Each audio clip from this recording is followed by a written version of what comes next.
अस्सलामुअलैकुम वरहमतुल्लाहि वबरकातुहू। दोस्तों, मैं हूं मोहम्मद साजिद और आज के तीसरे लेसन के अंदर आप सबको खुशामदीद। उम्मीद है आप खैरियत से होंगे और पीछे दो लेक्चर अच्छी तरह से समझ लिए होंगे। तो दोस्तों, अब हम शुरू करते हैं तीसरा लेक्चर। नी चाओ शम्मा मिंग्स। नी चाओ शम्मा मिंग्स, व्हाट इज योर नेम। दोस्तों, नीचे कुछ तस्वीरें दी हैं और उनके नीचे कुछ अल्फाज दिए गए हैं। तो इन अल्फाज को दी गई तस्वीरों के साथ मैच करना है। सबसे पहले है चोंग को चाइना।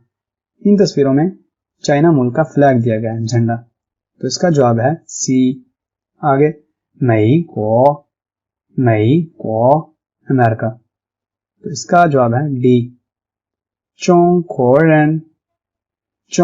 को चाइनीज लोग, इसका जवाब है एफ। मई कोरन अमेरिकन लोग, इसका जवाब है ई। आगे है लाओ शिर उस्ताद टीचर, इसका जवाब है ए। और आखिर में है शुए शेंग, इसका जवाब आपने खुद तलाश करना है। अब आते हैं पैराग्राफ की तरफ। इन द स्कूल, दो स्टूडेंट हैं, आपस में बातचीत कर रहे हैं। तो ये कहता है नी चाओ शम्मा मिंग्स। आपका क्या नाम है। तो वो कहता है वो चाओ ली युए, मेरा नाम ली युए है। तो ली युए की जगह आप अपना नाम भी रख सकते हैं, कोई भी नाम बता सकते हैं। न्यू वर्ड्स, चाओ ये वर्ब है, इसका मतलब है to call, to be called, यानी पुकारना, पुकारा जाना। दूसरा है शम्मा, व्हाट क्या। तीसरा है मिंग्स, नाम। और आखिर में है वो, ये ज़मीर प्रोनाउन है, मैं। ली युए ये शख्स का नाम है।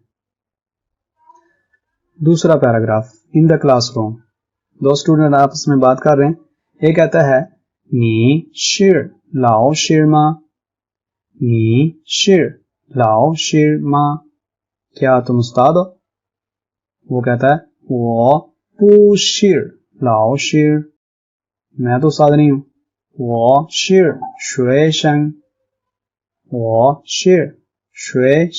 मैं तो स्टूडेंट हूं। इसके नए अल्फाज, शिर इस्तेमाल हुआ है तो इसका मतलब है। जैसे इंग्लिश के अंदर एम इज आर इस्तेमाल होता है, चाइनीज जुबान के अंदर शिर इस्तेमाल होता है। आगे है लाओ शिर टीचर, माँ ये क्वेश्चन के लिए इस्तेमाल होता है। और आखिर में है शुए शंग स्टूडेंट। तीसरे पैराग्राफ में दो बच्चियां आपस में बातचीत कर रही हैं। तो ये कहती है नी शिर चोंग को रनमा, चाइनीज हो, क्या तुम चाइना की रहने वाली हो। वो कहती है वो पू शिर चोंग कोरन,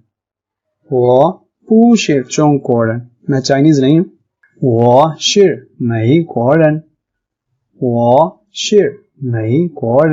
मैं अमेरिका से हूं, अमेरिकन हूं।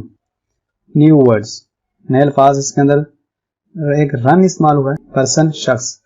दूसरा चोंग को चाइना, मई को अमेरिका, ये मुल्कों के नाम है। तो दोस्तों, हमारा लेसन मुकम्मल हो गया। आगे आ गया ग्रामर। तो ये करैक्टर में दिया गया एक सवाल है, शम्मा के बारे में बताया कि शम्मा क्या चीज है। सवालिया लफ्ज है शम्मा, जैसे नी चाओ शम्मा मिंग्स, आपका नाम क्या है। तो दोस्तों, ये सवालिया अल्फाज कितने हैं, तो इस पे एक बाकायदा लेक्चर मौजूद है। डिस्क्रिप्शन में आप जाएं, वहां लिंक पे आप क्लिक करके वो पूरा लेक्चर सुन लें और उसके अंदर आपको अच्छी तरह से उर्दू के अंदर समझ आ जाए। आगे शिर, जैसे वो शिर लाओ शिर है हूं के माना में, तो ये भी करैक्टर के अंदर ही लिखी हुई है सारी बात। बस इतना समझ लें कि ये एम इज आर के माना में इस्तेमाल होता है। और अगर नेगेटिव सेंटेंस हो तो शिर से पहले पू लगा दिया जाता है, जैसे वो पू शिर लाओ शिर, मैं उस्ताद नहीं हूं। आगे ये भी करैक्टर के अंदर ही उन्होंने दिया है माँ, सवालिया लफ्ज है माँ, तो ये सेंटेंस के आखिर में लगाया जाता है सवाल बनाने के लिए। जैसे पूछना हो नी शिर लाओ शिर माँ, क्या आप उस्ताद हो, तो वो जो माँ है उसकी बताएंगे कि ये भी सवाल के लिए आता है। आगे ये मशक दी हुई है, एक्सरसाइज करनी है, ये आपने सारी लेसन से खुद करनी है।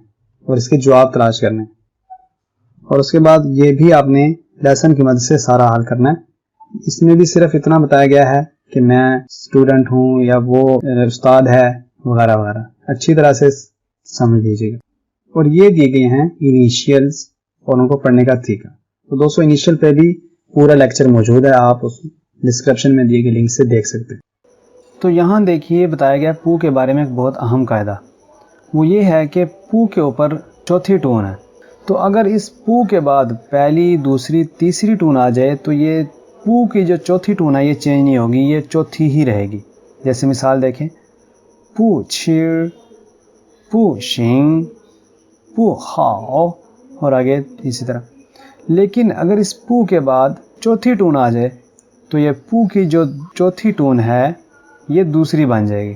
जैसे पू हुई, पू शिर, पू खन। तो दोस्तों इसमें पू की चौथी टोन वो दूसरी बन गई है, ये अच्छी तरह से समझ लीजिए। आगे है फिनियन का एक कायदा जो उन्होंने बताया कि जो यू है ना, यू दो नुक्तों वाला, यू जिसको पढ़ते हैं यू, तो जब ये जे, क्यू और एक्स यानी ची, छी, शी इनके बाद इस्तेमाल होगा तो ये यू यू बन जाएगा, यानी इसके दो नुक्ते खत्म हो जाएंगे। ठीक है, देखिए जैसे नीचे मिसालें, शु, शुए, शुएन, शुन। तो ये असल में यू है, यानी दो नुक्तों वाला यू है। लेकिन जब ये क्यू या जे या एक्स के बाद आता है तो ये इसके दो नुक्ते यानी वो यू खत्म हो जाता है, यू रह जाता है। आगे हैं करैक्टर। तो दोस्तों पिछले लेक्चर में भी बता दिया था, अभी हम करैक्टर पे बात नहीं करेंगे, इंशाल्लाह जब वो करैक्टर की बारी आएगी तो हम तफसील के साथ उनको पढ़ेंगे। तो हमारा तीसरा लेसन मुकम्मल हुआ। आप दोस्त अच्छी तरह से इसकी मशक कीजिएगा और इसका टेस्ट ये है कि आप लोगों ने 3 जुमले बनाने हैं कि मैं उस्ताद हूँ, मैं तालिब इल्म हूँ और मैं चाइनी हूँ। तो आप दिए गए नंबर पे व्हाट्सएप पे टेस्ट सेंड कर सकते हैं। अपना बहुत सा ख्याल रखिएगा, मिलेंगे इंशाल्लाह चौथे लेक्चर में। अल्लाह हाफिज।